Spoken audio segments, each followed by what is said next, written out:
Hello and welcome to बाइक्यूल्स। तो आज है 1 अप्रैल 2025 और आज का वीडियो कोई स्ट्रैटेजी वीडियो नहीं है। ये बेसिकली एक माइंडसेट वीडियो है। अगर आप इस वीडियो में ये सोच कर आए हो कि मैं आपको वो एक स्ट्रैटेजी दूंगी कि इतने बजे उठो, इतना पढ़ो, ये करो, ऐसे करो, ये सब्जेक्ट को ऐसे वैसे करो, ये ऐसा कुछ भी नहीं है। वैसे वीडियोस आपको बहुत सारे मिल जाएंगे। ये स्ट्रैटेजी वीडियो नहीं है, ये माइंडसेट वीडियो है। तो आज है 1 अप्रैल 2025 और नीट के 2026 की बात करूँ मैं अटैम्प्ट की, तो वो मई के आसपास ही होगा। तो कुल मिलाकर आइडिया से आपके पास अभी 13 मंथ्स है। अब इस वीडियो को देखने वाले लोग 3 कैटेगरी के हो सकते हैं। एक जो बिल्कुल अभी बिगनर है, जिन्होंने अपनी नीट की जर्नी को स्टार्ट ही किया है और वो अभी हाई जोश में है कि हम तो फोड़ देंगे इस साल, पर ये कुछ गलतियां करने वाले हैं। पहली गलती, ये कोचिंग वालों के झांसों में आने वाले हैं। अब कोचिंग लेना गलत नहीं है, मैं कोचिंग के खिलाफ नहीं हूँ। कोचिंग वालों की जो घटिया टैक्टिक्स हैं, जो आप लोगों को कंफ्यूज कर सकते हैं, जिसके बारे में मैं इस वीडियो में बात करूँगी, मैं उसके खिलाफ हूँ। जिनकी वजह से बैकलॉग्स इकट्ठे हो जाते हैं और बैकलॉग्स कभी भी पूरे नहीं होते। ये आपको, ये जो बिगनर्स हैं उन्हें फ्यूचर में पता चलेगा, और जिनके ऑलरेडी 1 या 2 अटैम्प्ट हो चुके हैं उन्हें पता चल चुका होगा। और इनकी तीसरी गलती ये होने वाली है, बहुत सारी गलतियों में से तीसरी गलती ये होने वाली है कि अभी बहुत टाइम है, हम फोड़ देंगे। तो स्टार्टिंग में ये बहुत जोश में रहेंगे और फिर इनका जोश कहाँ जाता है ये भी मैं आपको बताऊंगी।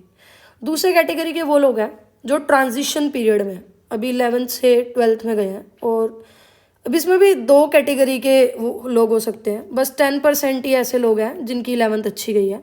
90% वो वाले लोग हैं जिनकी 11th बर्बाद हो गई है। इनके ऊपर भी आएंगे, टेंशन नहीं लेनी है, इनके लिए भी सोल्यूशन है। लास्ट है जिन्होंने अभी 12th के बोर्ड एग्जाम दिए हैं, पर उन्हें अभी ऐसा लग रहा है कि हमें अभी 1 साल चाहिए है तैयारी का, तो वो टारगेट ही 2026 के अटैम्प्ट को कर रहे हैं, या फिर 1-2 ड्रॉप हो चुके हैं पर उन्हें लग रहा है अब तो हाथ से निकल चुका है सब, तो हम टारगेट ही हम 2026 के अटैम्प्ट को करेंगे। इनके लिए मैं ये कहूँगी कि आप एक वो 45 डेज और 1 ईयर वाली वीडियो है मेरी, एक बार वो ज़रूर देख लेना। अदरवाइज़ ये आज की वीडियो तो है ही। अगर वो वीडियो देखने के बाद भी आपको लग रहा है कि नहीं नहीं यार हम बिल्कुल भी तैयार नहीं है, तो एटलीस्ट ये वीडियो आपके काम की है। तो चलो हम बात करते हैं मेन प्रॉब्लम्स का है। ये प्रॉब्लम्स उनके लिए है जो ड्रॉप ले चुके हैं या जो 12th में है, या जिन्हें अब मोटिवेशन ज़ीरो है, अब नहीं लग रहा है कुछ होगा तो ड्रॉप लेना सही लग रहा है, या जो अभी बिगनर्स हैं उनके पास ये आने वाले टाइम में प्रॉब्लम आने वाली है। तो उनको मैं बता रही हूँ कि कैसे आपका अटैम्प्ट रुइन हो सकता है। पहली प्रॉब्लम है सिलेबस इनकम्प्लीट है। आपके पास पूरा 1 साल 2 साल थे 11th-12th के, या आप ड्रॉपर थे तो 1 साल था, पर अभी भी आपका सिलेबस कंप्लीट नहीं हुआ। अब इसके पीछे की साइंस समझो। आप सिर्फ सोच रहे हो कि आपका सिलेबस कंप्लीट नहीं है, पर ये क्या दिखा रहा है कि आप अपने रूटीन के साथ कंसिस्टेंट नहीं हो, और इसे कैसे सॉल्व करना है मैं ये भी ऑफ कोर्स बताऊंगी। दूसरे वो लोग हैं जिन्होंने तोड़ मोड़ के सिलेबस कंप्लीट कर लिया है, दिल समझा लिया है, पर उनके कॉन्सेप्ट की क्लैरिटी नहीं है, उनको कॉन्फिडेंस नहीं है अपने कॉन्सेप्ट्स पर। तो उनकी अंडरलाइंग प्रॉब्लम क्या है कि प्रोडक्टिविटी का इशू है।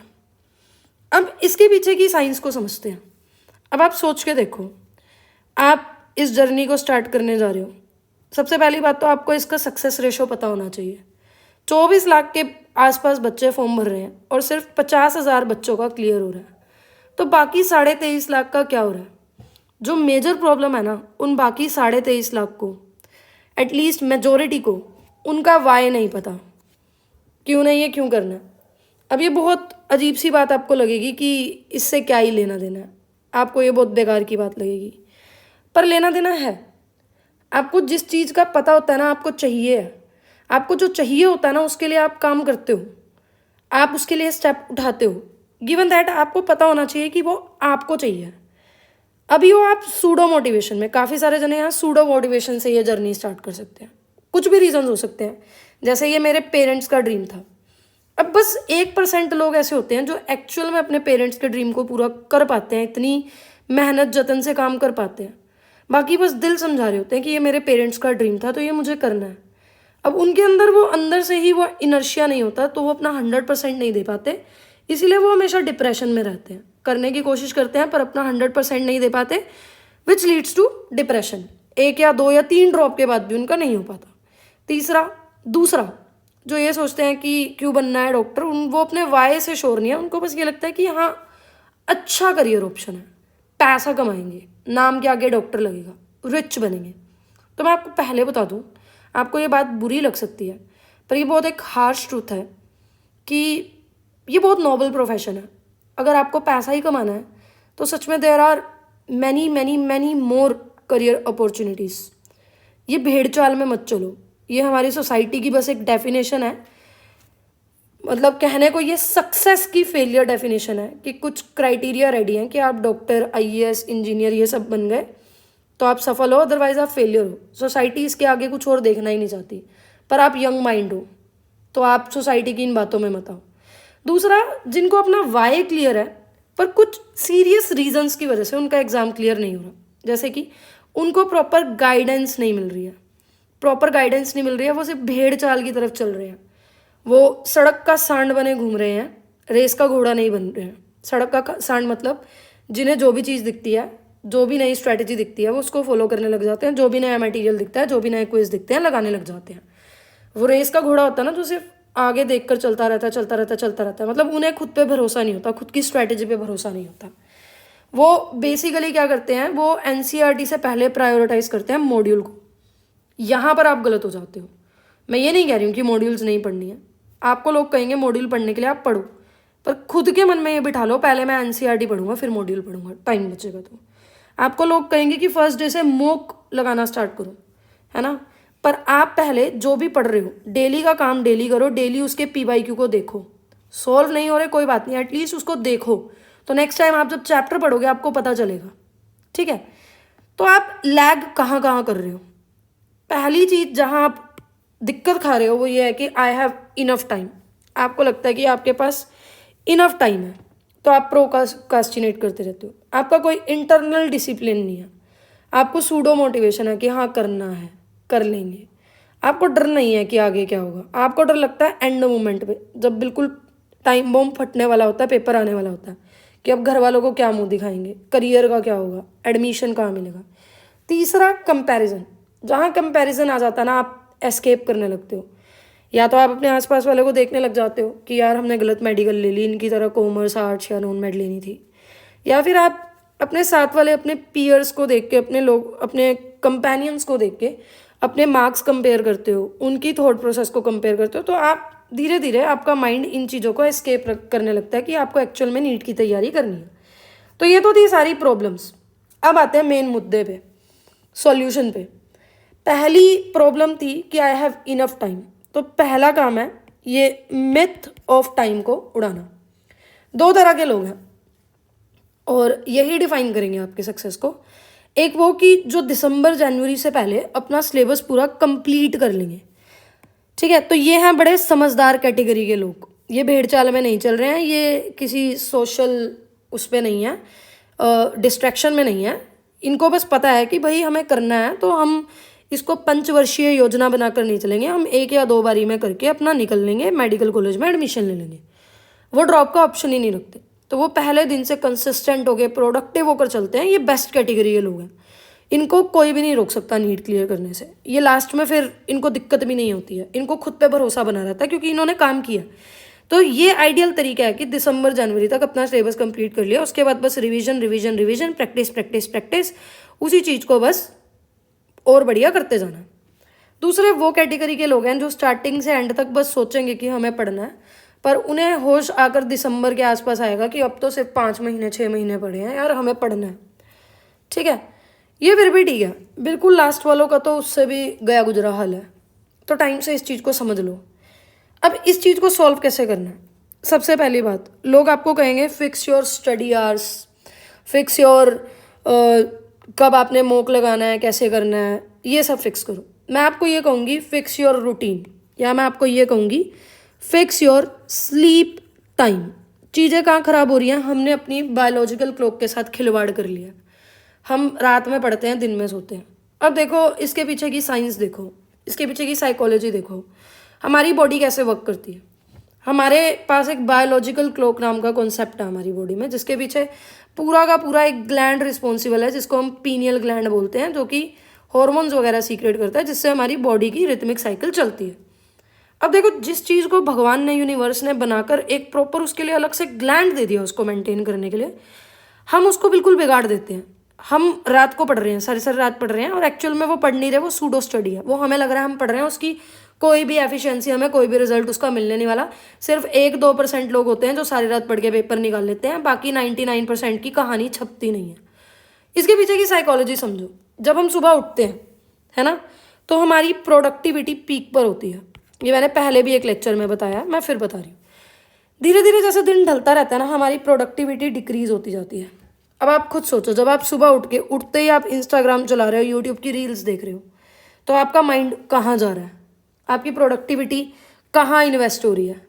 अब धीरे धीरे आपने स्क्रॉल करते करते उठे 1-2 घंटे में, अब आपने सोचा अब तो नहा लेते हैं, नाश्ता कर लेते हैं, फिर नाश्ता किया, थोड़ी देर अब तो फ़ोन चला लेते हैं, आलस आ रहा है ना। उसके बाद धीरे धीरे आपकी या तो कोचिंग का टाइम हो जाएगा, या आप सोचोगे अब आराम कर लेते हैं, खाना खाने के बाद पढ़ेंगे। तो ऐसे करते करते दोपहर आ गई।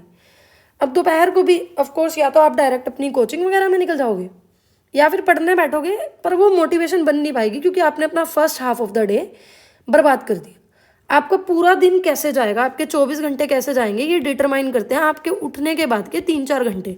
अगर आप उसमें प्रोडक्टिव हो तो आप पूरा टाइम प्रोडक्टिव हो, है ना, और अगर आप इसी में प्रोडक्टिव नहीं हो तो आप खत्म हो। इस चीज़ को जितनी जल्दी मान लो उतना अच्छा। तो हम मॉर्निंग में उठते हैं, आफ्टरनून में हमारी प्रोडक्टिविटी थोड़ी कम हो जाती है, हाफ हो जाती है, इवनिंग में इससे भी हाफ हो जाती है, और नाइट में तो बिल्कुल कम हो जाती है। और आप स्टार्ट कब करते हो? इवनिंग के बाद या फिर नाइट में।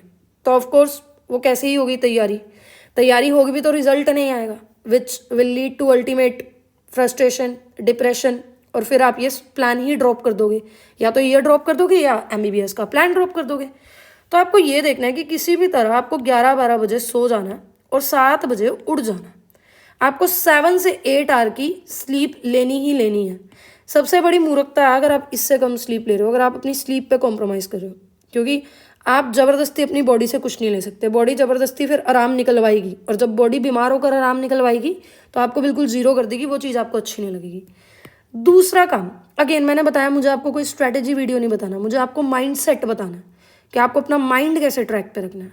कि ये इस जर्नी में आपको कोई भी स्ट्रैटेजी वीडियो हेल्प नहीं कर सकता, मान लो इस बात को, ठीक है। इसमें आपको हेल्प करेगा आपका माइंड सेट, आपका ओरा, ठीक है। दूसरा आपने काम करना है, track your progress. I swear, अगर आप इस चीज़ को ट्रैक नहीं कर रहे ना, अगर आपका रूटीन आपके माइंड पे चल रहा है, अगर आपके टू डू लिस्ट आपके माइंड में चल रही है, तो आपको कोई नहीं बचा सकता, आप ख़त्म ही हो, आपका प्लान फ्लॉप ही है। जो भी माइंड में है उसको पेपर में उतारने की आदत डाल लो, जितना जल्दी हो सके डाल लो। टू डू लिस्ट बनाओ, और ये टू डू लिस्ट अगले दिन की टू डू लिस्ट रात को सोने से पहले बना दो, ताकि सुबह जब उठो तो एक टारगेट के साथ उठो। और टिक करने की आदत डालो। जब आप टारगेट टिक करते रहते हो ना, तो एक सेंस ऑफ अचीवमेंट आता है। डेली जर्नलिंग की आदत डालो, पता होना चाहिए, लिखा होना चाहिए कि सुबह उठ के हमने क्या करना है। अब ये नहीं कि 7 बजे उठेंगे, ब्रश करेंगे, ये करेंगे, वो करेंगे, नहीं। आपके जो मेन टारगेट्स हैं, लेक्चर्स, रिवीजन, PYQ, इन सब चीज़ों का ट्रैक आपके पास होना चाहिए। फिर उससे बड़ी गलती, अगर हम टाइमर लगा कर नहीं पढ़ रहे, हम सिर्फ ऐसे ही कैजुअली पढ़ने बैठ रहे हैं, एक स्ट्रिक्ट डिसिप्लिन होना ज़रूरी है। तो ऑलवेज यूज़ अ टाइमर। अब ये है आम जिंदगी कि हम सोचेंगे हम 14 घंटे पढ़ेंगे, हम स्टार्टिंग में अपना मोटिवेशन इतना पीक पे रखेंगे, इतना पीक पे। लेकिन अंडरस्टैंड दिस थिंग, आपकी बॉडी की एक लिमिट है। आप 1 दिन, 2 दिन, 3 दिन 14 घंटे पढ़ लोगे, उसके बाद ये चीज़ बिल्कुल जीरो हो जाएगी। कोई फ़ायदा नहीं है 3 दिन 14 घंटे पढ़े और उसके बाद 7-8 दिन डिप्रेशन में, और फिर दोबारा से जीरो से स्टार्ट करना पड़ रहा है। ये है मेंटोस ज़िंदगी। आपने टारगेट रखना है बीट 40 का, कि मुझे पर वीक 40 आवर्स से ऊपर पढ़ना ही पढ़ना है। बिलीव में, अगर आप 1-2 साल ढंग से 40 आवर्स पढ़ रहे हो, डेली पढ़ रहे हो, तो आपको कोई नहीं रोक सकता सिलेक्शन लेने के लिए कहीं। मतलब कोई ज़रूरी नहीं है 12-13 घंटे पढ़ना, पागल हो जाओगे, बिल्कुल भी ज़रूरी नहीं है, सच में ज़रूरी नहीं है। डेली पढ़ो 8 घंटे, और 1 दिन हफ्ते में ब्रेक ले लो, ठीक है। तो 2 या 3 दिन 14 आवर्स पढ़ना इज़ वर्स्ट। बेटर क्या है, डेली 8 घंटे पढ़ो अपना, 6 दिन 8 घंटे पढ़ो, 40 hours a week, happy mind, happy soul, higher productivity, higher consistency, depression नाम की चीज़ भी पास में नहीं आएगी। फिर आपने बैकलॉग नहीं होने देने, क्योंकि ये ब्रह्मांड का अल्टीमेट सच है, बैकलॉग जैसी बीमारी कभी ख़त्म नहीं हो सकती। एक बार आपका बैकलॉग हो गया तो समझ लो आपका पूरा साल खराब है। आप फिर बैकलॉग के भी बैकलॉग कंप्लीट करोगे, बैकलॉग को कंप्लीट करने का जो टारगेट बनाओगे फिर वो भी बैकलॉग बन जाएगा, फिर उसको कंप्लीट करने का अलग टारगेट बनाओगे, अल्टीमेटली सब कुछ बेकार हो जाएगा। तीसरा, एक अपना रामबाण नुस्खा बना लो कि हमें कोई कुछ भी गया हम आंख बंद कर लेंगे, कान बंद कर लेंगे, हम मॉड्यूल्स पढ़ेंगे बाद में, या तो पढ़ेंगे नहीं या पढ़ेंगे तो बाद में। हमें कोई मॉड्यूल पढ़ने के लिए कहेगा, हमारे कानों में सुनाई देना चाहिए एनसीईआरटी। वो मॉड्यूल बोल रहे हैं तुम सुनो एनसीईआरटी, पहले एनसीईआरटी पढ़ो। वो मॉक बोल रहे हैं, मॉक लगाने हैं, बिल्कुल लगाने हैं, पर पहले करने हैं पीवाईक्यू। जोन सा टॉपिक आप डेली पढ़ रहे हो, डेली उसको रिवाइज करो, कॉपी बंद करके एक रफ शीट पे एक्टिव रिकॉलिंग करो। जब तक आप वो नहीं करोगे नहीं होने वाला है। चीज़ों को कंसाइज करो, एग्जाम्पल्स को अलग छोटे से पेज पे लिखो, उसको अपनी पॉकेट में डाल के रखो, दिन में 2-3 बार आते जाते उसको रीड करो, ठीक है। पीवाईक्यू को प्रॉपर एनालाइज करो, मॉक उसके बाद लगाओ, वीकली मॉक लगाओ। रिवीजन रिवीजन रिवीजन रिवीजन का कोई तोड़ नहीं है, बार बार लेक्चर लगा लो कोई फायदा नहीं है। जब तक रिवीजन नहीं करोगे, कॉन्सेप्ट को बार बार नहीं पढ़ोगे, नहीं होगा। फिर कुछ चीज़ें हैं जिनको आपको एक जॉब की तरह ट्रीट करना है कि ये आपकी जॉब है, इसको किए बिना आपका घर नहीं चलेगा। जैसे आपको 3-4 चीज़ों को ट्रैक करना है, अपनी अलग से डायरी पे लिस्ट बनानी है इन 3-4 चीज़ों की। मंथ स्टार्ट होते ही 1 से लेकर 30 तक डेज लिखो और इन पे डेली टिक करते जाओ। जैसे आपके डेली आवर्स कितने, जैसे 1 से 30 की आपने लाइन बनाई, एक कॉलम बना दिया डेली आवर का। दूसरा स्लीप/वेक साइकिल। तीसरा एनसीईआरटी और पीवाईक्यू की चेकलिस्ट। और फोर्थ हो गया मॉक स्कोर्स जो कि वीकली चलेंगे। तो डेली आवर्स आप लिखो कि आज मेरे 8 घंटे हुए हैं। स्लीप वेक टाइम लिखो कि ऐसे 12 AM मैं सो गया और 7 AM मैं उठ गया, ऐसे इसको लिखो डेली। डेली लिखो और हर संडे को इसको कंपेयर करो।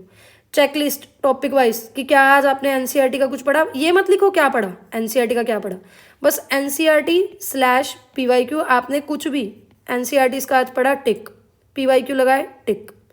मॉक स्कोर वीकली, इसका आप अलग कॉलम अलग पेज पे बना सकते हो। हर वीक अपनी प्रोग्रेस ट्रैक करो। पीवाईक्यू और स्पेशली मॉक क्वेश्चंस के लिए स्टार्टिंग से ही, वीक फर्स्ट से ही, आपकी तैयारी की स्टार्टिंग से ही अलग रजिस्टर अलग नोटबुक मेंटेन करो। अब उसमें गधों की तरह पूरा क्वेश्चन चारों ऑप्शन नहीं उतारने, उसमें सिर्फ पॉइंटर्स उतारने हैं, खासकर पीवाईक्यू के तो खासकर। Last but not the least, manifestation. You will not believe how it works magical. Surrender yourself to anything, be it be universe, a plant, anything, nature, किसी भी चीज़ में। और सबसे अच्छा तो है भगवान को सरेंडर करो। Start speaking positively instead of saying अरे यार मेरा तो स्कोर बढ़ ही नहीं रहा है। स्टार्ट सेइंग कि मेरा स्कोर धीरे धीरे बढ़ रहा है। अपने सबकॉन्शियस माइंड को ये बताओ कि हाँ मैं मेहनत कर रहा हूँ, धीरे धीरे बढ़ रहा है।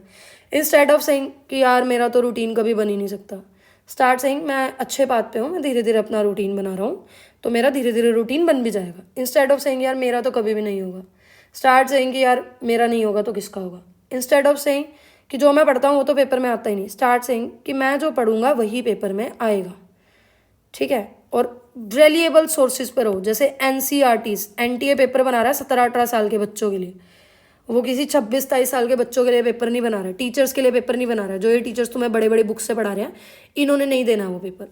एनटीए आपका माइंडसेट समझता है, 17-18 साल के बच्चों का पेपर बना रहा है, ठीक है, तो उस हिसाब से बना रहा है, उसने सिर्फ एनसीईआरटी से ही बनाना है। यकीन नहीं होता तो मेरे चैनल पर जो सीरीज चलती हैं 10 मिनट्स 10 पीवाईक्यू, उसमें टॉपिक वाइज पीवाईक्यू डलते हैं डेली 10 मिनट्स में 10 पीवाईक्यू, और एनसीईआरटी की लाइन टू लाइन साथ में एक्सप्लेन होती है कहाँ से वो क्वेश्चन किस लाइन से आया है और उसको साथ याद करवाया जाता है। तो आप उसमें प्रूफ देख सकते हो, एविडेंस देख सकते हो कैसे हर साल सेम क्वेश्चंस रिपीट होते हैं, हर 2-3 साल में ये पैटर्न फिक्स है, और कैसे 90% थिंग्स एनसीईआरटी ओरिएंटेड है। अब last but not the list, हम जो गलती करते हैं, हम सोचते हैं हम फर्स्ट डे से 10 आवर्स 8 आवर्स पढ़ेंगे। धीरे धीरे इस हैबिट को बिल्ड करो। एटलीस्ट अगर आप न्यू हो इस जर्नी में, आपने स्टार्ट किया तो अप्रैल और मई जून की स्टार्टिंग तक तो आपका एक रूटीन बनाने की हॉबी होनी चाहिए कि फर्स्ट वीक में मैं कोचिंग के अलावा जो सेल्फ स्टडी कर रहा हूँ वो 1.5 घंटे की कर रहा हूँ, सेकेंड वीक में मैंने उसको 2 आवर कर दिया, थर्ड में 2.5 आवर कर दिया, है ना। मई स्टार्ट होते होते तक ये 3 आवर हो गई और मई खत्म होते होते तक ये 4 आवर हो गया। 4 आवर की सेल्फ स्टडी और 4-5 आवर्स की कोचिंग मोर देन इनफ है, आपको कोई भी नहीं रोक सकता। तो प्लीज़ स्टे पॉजिटिव, और आप कर सकते हो, और स्टार्ट नाउ, ठीक है। It's never too late. पर अगर आप वेट करते जाओगे तो फिर आपको कोई नहीं बचा सकता, एक ड्रॉप दूसरे ड्रॉप में कन्वर्ट होता रहेगा और अल्टीमेटली आप प्लान ही ड्रॉप कर दोगे एमबीबीएस करने का, ठीक है। तो trust your self, trust universe, be grateful, be thankful. Video को देखने के लिए थैंक यू सो मच।